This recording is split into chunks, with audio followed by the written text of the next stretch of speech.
tu nous touches un petit mot sur tes cousins là-bas, là? La Mauritanie, là. Je sais pas si le général est là.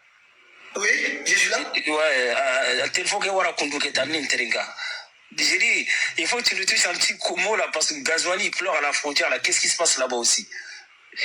Bon, Ghazouani, son problème c'est quoi? Il a permis que son territoire soit utilisé dans le cadre de ces vastes projets de déstabilisation contre le Mali et puis contre le pays de l'Est. L'Est, par ricochet, empêcher l'Afrique, parce que selon le général François Lecointre, un général français, l'Afrique doit être recolonisée. Ce que vous voyez, les terreurs là, ce sont des agents de recolonisation de l'Afrique. C'est pourquoi ils sont médiatisés par... Ce sont eux qui les médiatisent. Ils ne vont jamais médiatiser Dani ou bien moi, ils ne vont jamais nous inviter. Mais ils invitent qui? Donc comprenez, ce sont eux qui sont la propagande. Donc Ghazouani, lui, il a accepté que son territoire soit utilisé. C'est pourquoi, de 2022 à maintenant, vous allez voir que Zelensky a fait ouvrir. Quand je dis Zelensky, vous comprenez le pays.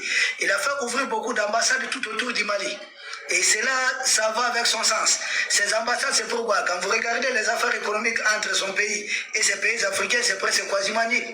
C'est juste pour acheminer les armes. Mais Zelensky lui-même, il manque d'armes. Chaque fois, il réclame, il demande. Et à ce qu'on voilà, il demande des armes. Mais quelqu'un qui demande des armes, s'il dit que lui, il doit armer par exemple la Mauritanie, mais ça veut dire quoi? C'est Emmanuel Macron qui demande à tous de donner des armes à Zelensky, et lui et Macron, ils profitent pour aller récupérer ça et venir faire son sale boulot ici en Afrique. C'est tout ce que ça veut dire. Zelensky, c'est juste une plateforme qui a utilisée. Donc Ghazouani s'est retrouvé dans ce jeu. Et ça fait plusieurs fois qu'on a mis en garde, on a demandé d'arrêter ça. Et il y a beaucoup de preuves, nous avons avancé ça. Il y a Al Jazeera qui a fait un reportage qui n'est pas un média malien, ou montrant des terreurs blessés au Mali pendant le combat des Lérés qui se font soigner en Mauritanie. Ensuite, il y a un média même franco-allemand, je ne sais pas, Art, qui a fait un documentaire où vous voyez un combattant qui dit qu'il met sa famille à l'abri en territoire mauritanien et puis il va combattre au Mali. Ça veut dire quoi? Il va tuer des Maliens, c'est simple. Donc, il y a beaucoup de preuves comme ça. Nous avons, moi, mon village, c'est non loin de la frontière avec la Mauritanie. Nous sommes des gens de la localité. Toi, tu connais un peu la localité. Moi, je suis à 4 km de la Mauritanie. Donc, nous savons ce qui se passe. Exactement. Il y a des d'autres frontières. Avant, c'était pire.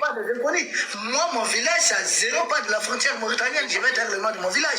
Donc, nous savons ce qui se passe. Les terreaux qui attaquent le Mali viennent en grande partie de ces territoires.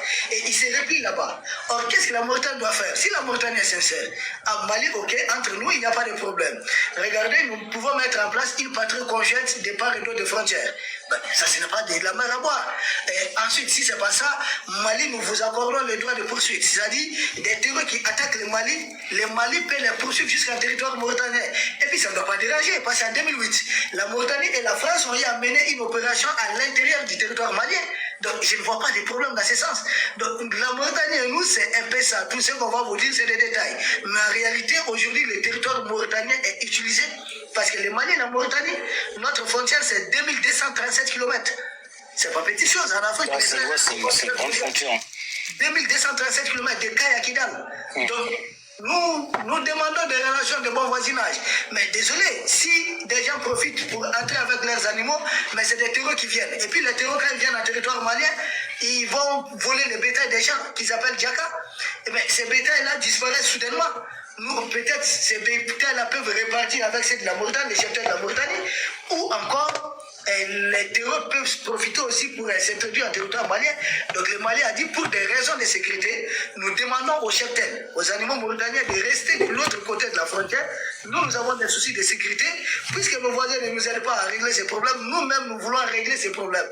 Quand le Mali va finir avec ces problèmes de sécurité, il n'y a pas de problème. Peut-être, nous allons voir si leur bétail, si leur venue ne va pas causer des problèmes de sécurité au Mali, il n'y a pas de problème. Mais si ça va causer des problèmes de sécurité, je ne vois pas de raison. Sinon, les Mauritaniens sont là, ils ne sont pas inquiets. Il y a peut-être des Maliens de l'autre côté, mais nous pensons que c'est des zones d'opération militaire et pour le moment, l'air n'est pas au pâturage des animaux. Merci. Alors,